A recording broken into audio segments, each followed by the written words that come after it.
First Things First is sponsored by Gillette, the best a man can get. Hi, everyone, and welcome to First Things First. I'm Jenna Wolf. That is the giggly Hall of Famer, Chris Carter, who's in a very good mood. Nick Wright is in a good mood, even though your Chiefs are playing this weekend. You're a little nervous? Not nervous at all.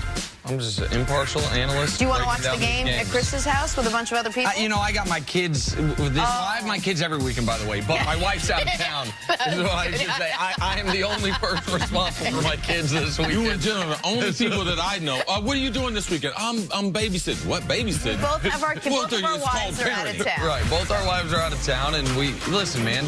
You mind your household.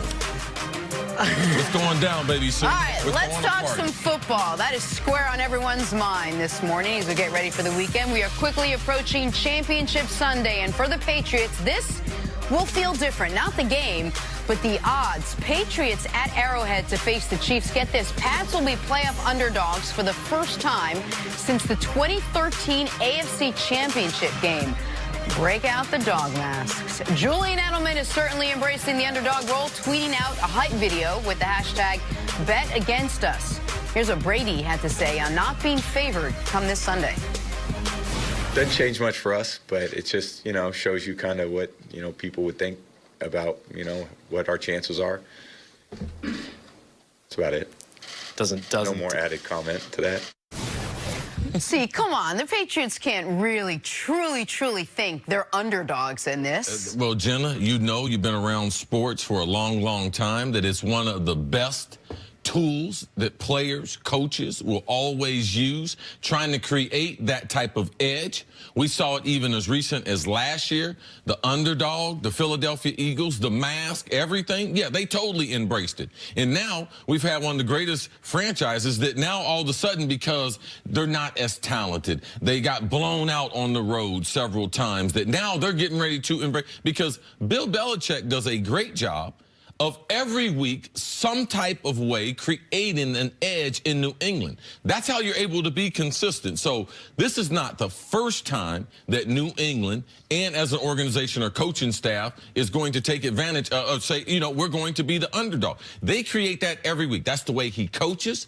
That's why he really critiques the film and breaks down the Patriots. That's why they always say, if we don't play our best, we will lose. They always have that added incentive.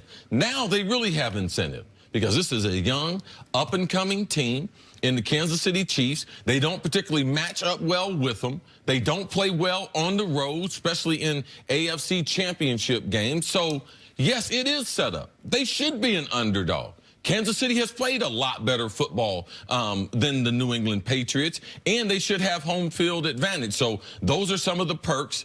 But now, as a world champion multiple times, very seldom are you ever going to see it. Yes, they get to use one of the greatest motivators that's ever been in sports is, lack of respect, or yes, or we are the underdog. I thought I would never see a more ridiculous version of nobody believes in us than around a decade ago, when the men's Team USA basketball team was trying to play that card during the Olympics. Like, really? Really? But then Brady got this train started.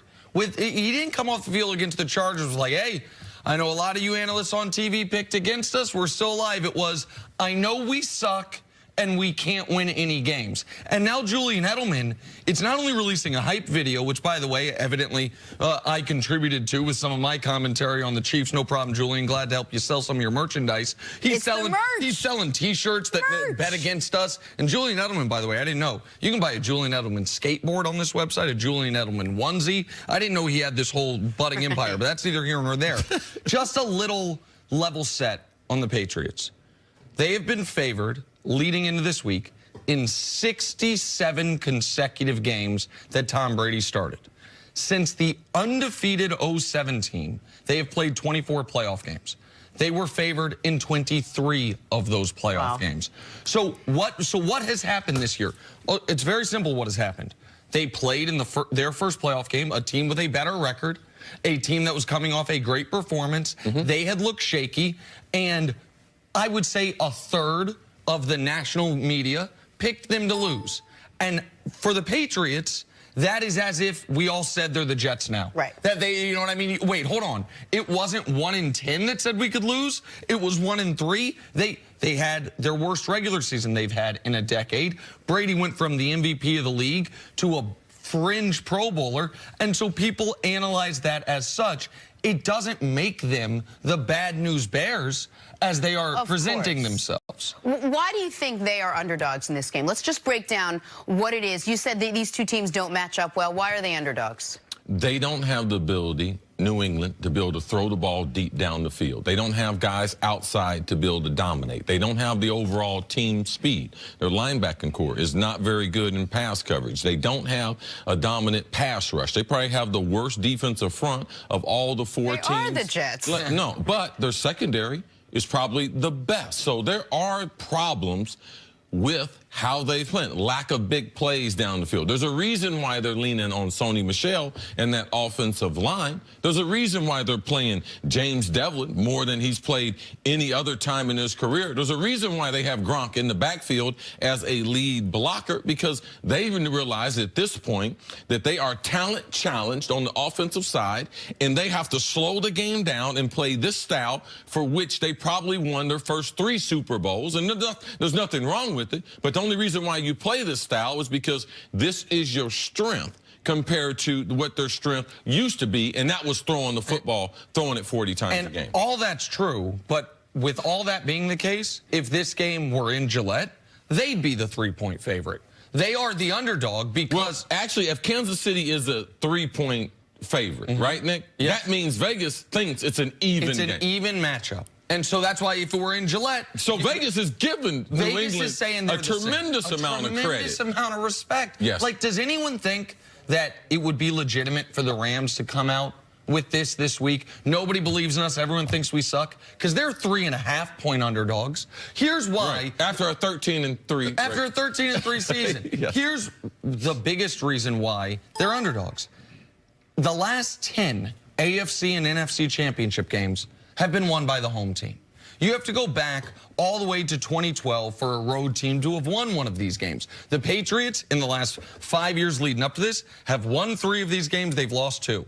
They have won the 3 they were at home. They have lost the 2 they were on the road. Like, that's what this is about. It's a microcosm of this season because they cannot win. They just have such a poor time winning on the road in general. Which is why a few years ago, they were actually favored in Denver in an AFC championship game. Now, they lost it. That was the 2-point conversion game. Wow. Yes. The one they lost 20-18 to the pending Super Bowl champion Denver Broncos. But the Patriots are supposed to be underdogs here. They are not. You know when nobody believed in the Patriots? When they were 10-point underdogs to the Pittsburgh Steelers in the AFC Championship game in 2001, and then 14-point underdogs to the St. Louis Rams, pardon me, in the Super Bowl. That's when nobody believed in them. That's when you really were this unbelievable underdog story.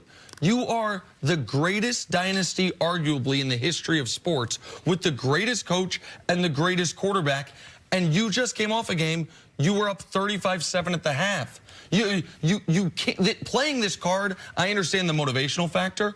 I wonder how much they actually believe it, or I wonder how much it is the feeling of, wait, if you're the Patriots, is not being the overwhelming favorite, does that feel disrespectful? Because I think that's what we're seeing. I think they're like, wait, you guys actually think that it's a 60% chance we lose rather than an 80% chance we win? That's what feels different to them this time around. Wow. New England Patriots, 5 Super Bowl wins since 2001, and they are not the favorites this weekend. We'll talk much more about this coming up. Why did Kyrie call LeBron James? Like, why did he just pick up the phone and call him? What did he have to say? We hear from him next on First Things First. You know what LeBron said? What? New phone, who dis?